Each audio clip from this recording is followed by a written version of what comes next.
எவ்வளவு பெரிய மனுஷன் அவரு, எதை வேணாலும் எடுத்துங்கிறாரு. வெறுங்கையோட போனா அவர் மனசு கஷ்டப்படும்ல, ராத்திரில தூக்கம் வருமா? எதையாவது ஒன்று தூக்குங்கப்பா. ஆமா ஆமா, என் தம்பி ரொம்ப கஷ்டப்பட்டு சண்டை போட்டுருக்காங்க. உடம்பெல்லாம் வலிக்கும், உடம்பு பிடிச்சி விடுறதுக்கு ஒரு ஆள் தேவை. அதனால இந்த பிலிய நாங்க நீங்க அடிமையா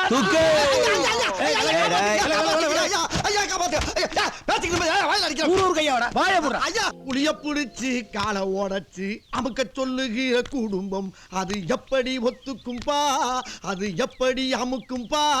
ஓ ஆமா எலி, அந்த ராயருக்கும் உனக்கு என்னடா லிங்க்? அத ஏன் கேக்குறீங்க? அது ஒரு பெரிய காதல் கதை. சொல்லு. எங்க அக்கா மக அரக்கானுக்கு ஏமல உசுரு, அவ வைக்கிற மீன் குழம்பு மேல எனக்கு உசுரு. ஒரு நாள் சோத்தை போட்டு வச்சுட்டு மீன் வாங்க போனவ ரெக்கார்டா மாத்திரா ஒரே அடியா லாரில அடிபட்டு போயிட்டாங்க. அப்புறம் என்னாச்சு? அப்புறம் மீனுக்கு எங்க போறது? வீட்டுல இந்த ஊறுகாய வச்சுக்கிட்டு அட்ஜஸ்ட் பண்ணி சாப்பிட்டேன். Just miss.